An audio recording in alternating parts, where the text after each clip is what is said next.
আরেকটা সমন্বয় আগুন ও বিনষ্ট পণ্য সবচেয়ে বেশি প্রয়োজন হয় তোমাদের, সবচেয়ে প্রবলেম ফেস করো, তো সেটা আলোচনা করছি।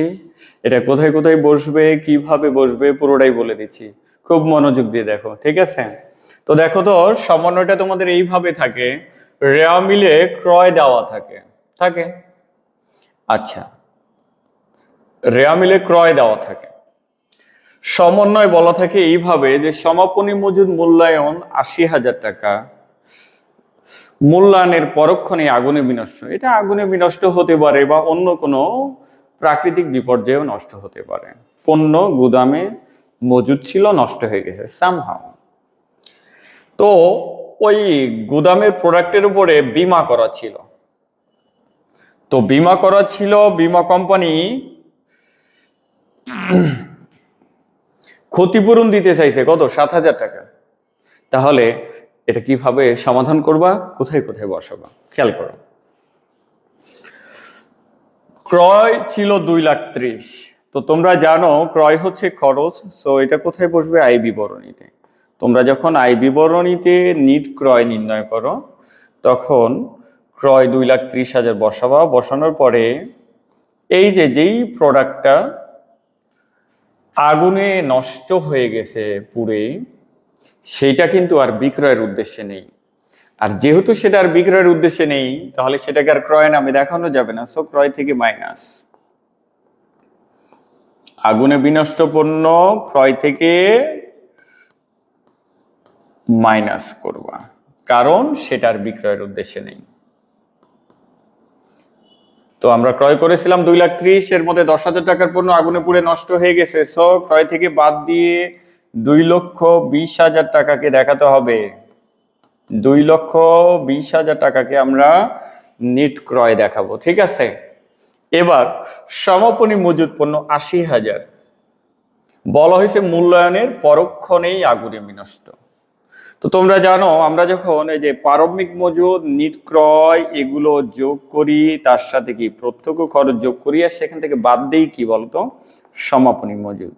তো যখন আমরা সমাপনী মজুদ বাদ দিই, তখন সমাপনী মজুদ এখানে প্রশ্নে কত আছে? ৮০,০০০। সেটা লিখবো, লেখার পরে সমাপনী মজুদ থেকেও আগুনে বিনষ্ট বাদ দিব।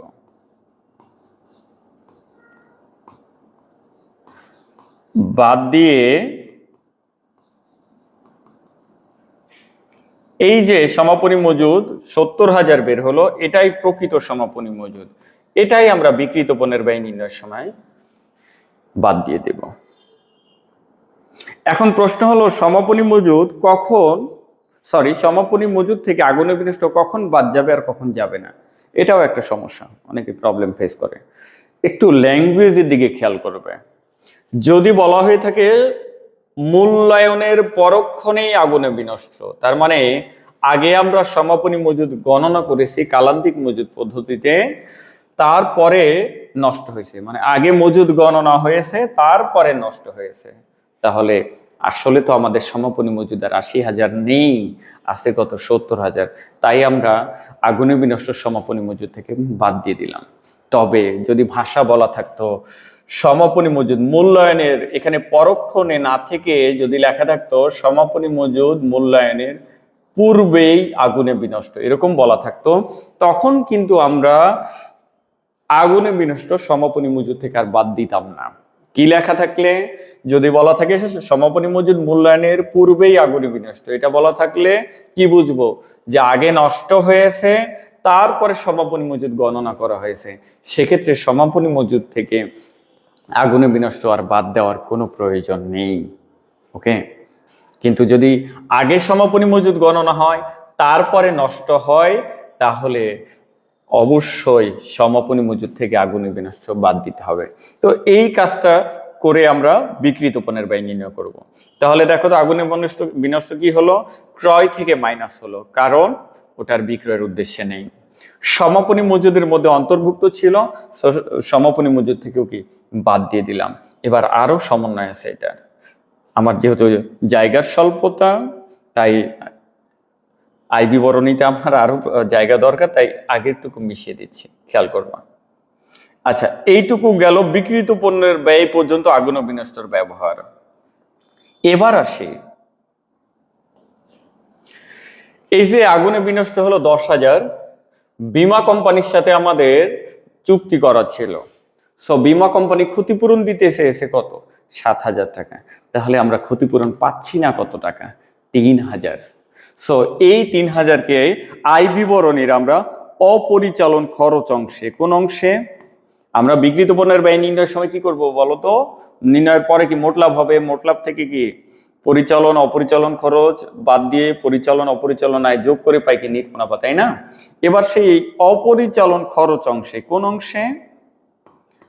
অপরিচালন খরচ অংশে আমরা বিবিধ ক্ষতি নামে বা আগুনে বিনষ্টজনিত ক্ষতিও লিখতে পারো, বিবিধ ক্ষতি নামে 3,000 টাকা খরচ দেখাবো। কারণ আমাদের নষ্ট হয়েছে 10,000, বীমা কোম্পানি ক্ষতিপূরণ দিতে চেয়েছে 7,000, ক্ষতিপূরণ পাওয়া যাবে না, তার মানে আমাদের ক্ষতি হয়ে গেল। কত ক্ষতি হয়ে গেল? 3,000। এই 3,000কে আমরা আয় বিবরণীতে অপরিচালন খরচ অংশে বিবিধ ক্ষতি নামে দেখাবো। ওকে, এই হচ্ছে আগুনে বিনষ্টর আয় বিবরণীতে ব্যবহার। কয়বার ইউজ হলো? 3বার। এবার আর্থিক অবস্থায় এর ব্যবহার কি সেটা জানবো। যেহেতু নষ্ট হয়েছে 10, 3,000 আর ক্ষতি হয়ে গেছে 7,000, বীমা কোম্পানি ক্ষতিপূরণ দিতে চেয়েছে। এই 7,000কে আমরা আর্থিক অবস্থায় চলতি সম্পদে, আর্থিক অবস্থায় চলতি সম্পদে আমরা প্রাপ্য বীমা দাবি নামে, কি নামে? প্রাপ্য বীমা দাবি নামে এই 7,000কে চলতি সম্পদে দেখাবো।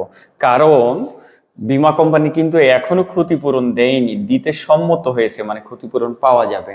আর আমরা জানি ভবিষ্যতে টাকা পাওয়া যাবে বোঝালে সেটা ব্যবসায়ীর জন্য কি সম্পদ। দ্যাটস ওয়াই আমরা প্রাপ্য বীমা দাবি নামে যে ক্ষতিপূরণ পাওয়া যাবে সেটাকে চলতি সম্পদে দেখাবো। তো এটাই হচ্ছে আগুনে বিনষ্টের ব্যবহার। ঠিক আছে, তো কয় জায়গায় ইউজ হলো? 4বার ইউজ হলো। ক্রয় থেকে মাইনাস করলাম, সমাপনী মজুদ থেকে বাদ দিলাম, আর যেটুকু ক্ষতিপূরণ পাওয়া যাবে না সেটাকে খরচ দেখালাম বিবিধ ক্ষতি নামে, আর যেটা ক্ষতিপূরণ পাওয়া যাবে সেটাকে কি সম্পদ দেখালাম। তবে এক্ষেত্রে বলে রাখি, যদি এখানে মূল্যায়নের পূর্বে বলা থাকতো তাহলে আর সমাপনী মজুদ থেকে বাদ দিতাম না, এই কথা খেয়াল করতে হবে।